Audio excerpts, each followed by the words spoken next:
Blessed morning everyone. Thank you Lord Jesus for a new day. Ako nga po pala si Lisa Estonio Garnase. Today is October 21, 2025. At ako nga po pala ang magbabahagi ng aking Bible verse at testimony sa araw na ito. Ang napili ko pong Bible verse at dito po ako kinausap ng Holy Spirit. Nasa Juan chapter 14 verse 14. Kung hihiling kayo ng anuman sa pangalan ko, ito ay aking gagawin. Yes and amen.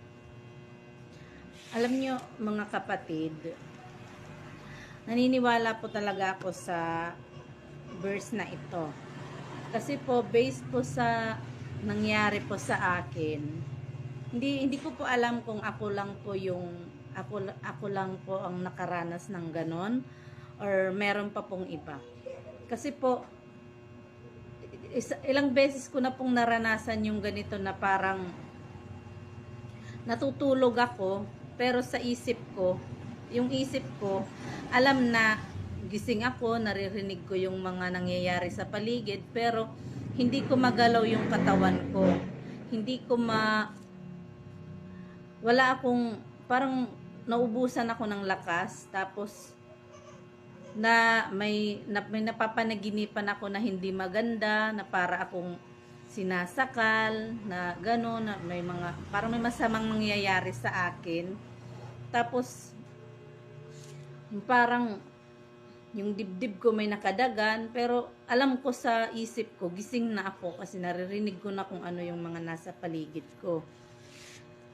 Sabi ko, kahit anong laban ko dun sa sa panaginip ko, na parang sumisigaw na ako, wala palang lumalabas na boses sa totoong buhay. Wala palang lumalabas na boses. Kahit dun sa panaginip ko, parang sobrang lakas na ng boses ko, humihingi na ako ng tulong, nilalabanan ko na magising sana ako.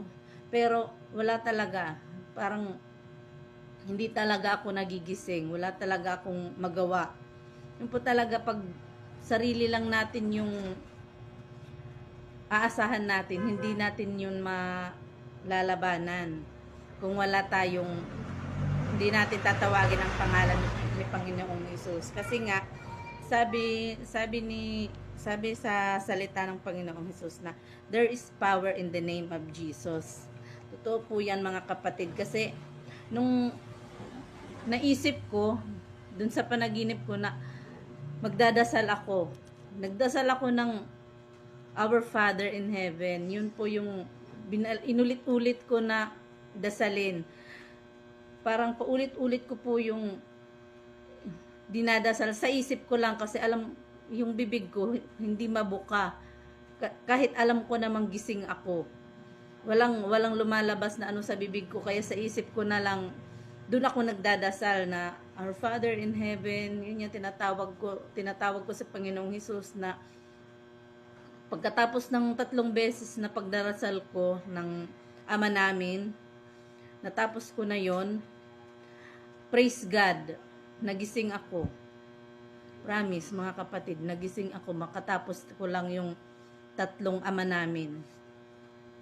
Kaya sobrang naniniwala talaga ako na hindi natin kaya kung tayo lang.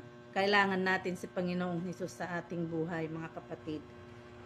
Kaya yung nangyari sa akin talagang sabi ko, praise God, hallelujah Jesus. Kasi nga, kung hindi ko siguro siya tinawag dun sa panaginip ko, dun sa isip ko na, Lord, gisingin mo ako, tulungan mo akong magising, gumawa ka ng paraan na magising ako.